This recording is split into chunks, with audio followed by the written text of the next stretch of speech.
Hello there, I'm Jonathan Kydd. I do podcasts on Chelsea FC for the Chelsea Fancast and the Fan Show on Love Sport Radio. I've been supporting the Blues since my dad took me in the 60s. That's me and him behind me.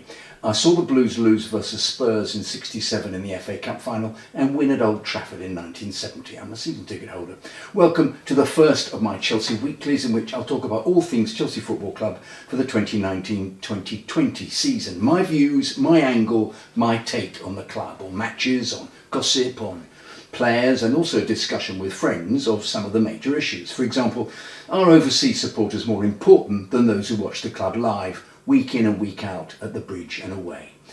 Should the club have given a life ban to the fan who abused Raheem Sterling, or have they overreacted? Has the club forgotten its roots and is attempting to appeal to the tourist supporter? Where do you think the Blues will finish this season? Are fans on Twitter right in hating some of the players and want Lampard out before he's even started?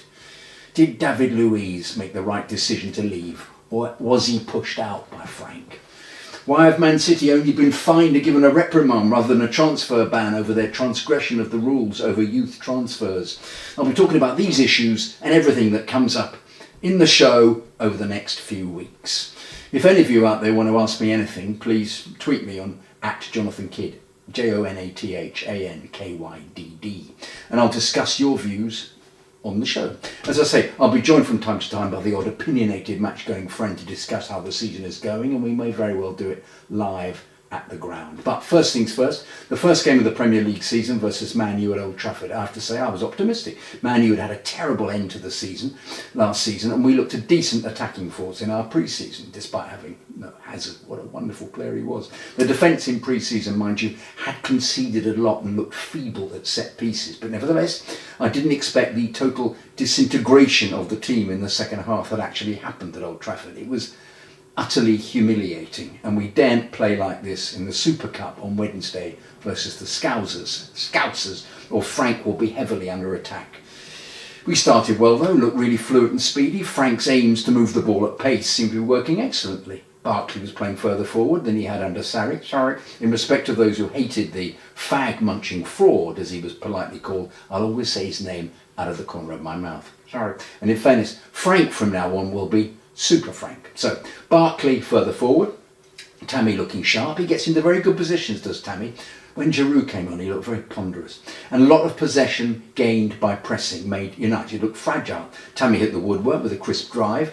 Should have connected with a cross. He's very slow coming into the box for it. But then suddenly, out of the blue against the run of play, Kurt Zouma cocked it up. What the fuck was he doing? By conceding a really clumsy penalty. Rashford belted it in. Cue a lot of squeaky cheering from the United crowd. Crowd noise at the Theatre of Dreams has changed now into a kind of shrill, whiny noise, and they even cheer throw-ins and tackles. Is this the tourist brigade, do you think? Meanwhile, we heard the Blues supporters loud and clear find a spot, a zigga-zagga, a carefree, a Super Frankie Lampard. Bliss.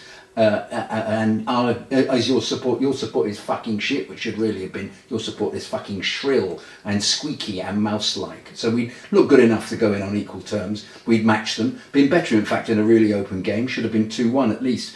Emerson had hit the bar, Mount made a mess of a pass when a goal was on, Barkley forced De Gea into a top save, but then the second half, we fell away. What a disappointment.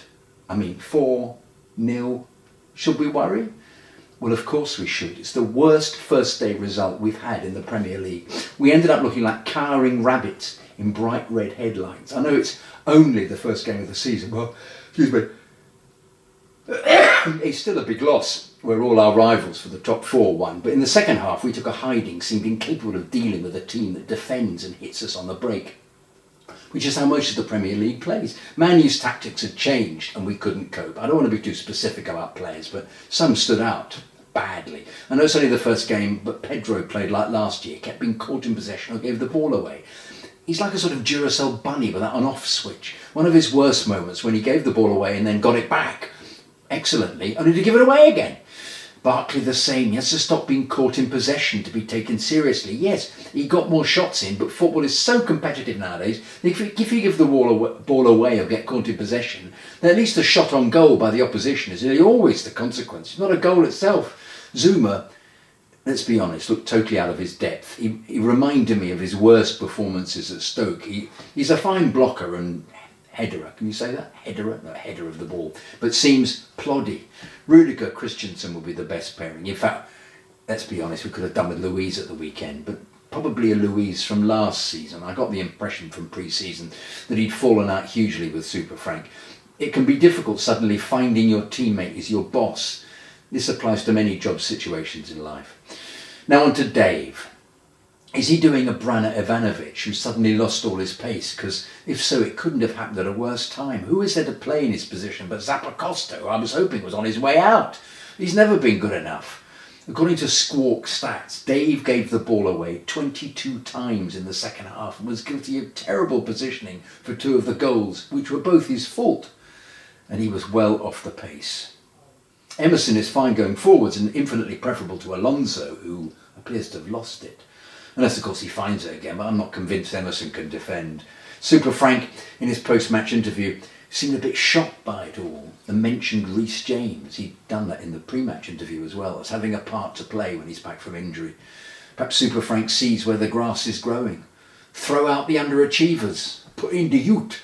But a plus point was that we did attack more than last year under the fag muncher. By the way, I could see what Sarri was up to tactically last season. He just couldn't get the players to do what he wanted. Anyway, on Sunday, we had a multitude of shots, which we never did at all last season, due to feeble strikers. I mean, Higuain and Morata, for fuck's sake. And a desire to walk the ball into the net, of course, and to play it to the wings and tap it across. So massive shots in this game, but no end result. And a defence as leaky as my gran running to the loo. It's not a great start. And let's not fall apart on Wednesday, please, in Istanbul. Will Super Frank play his best team, or will he experiment? As he's taking Billy Gilmore, our 18-year-old Scots attacking prodigy. Will he get on?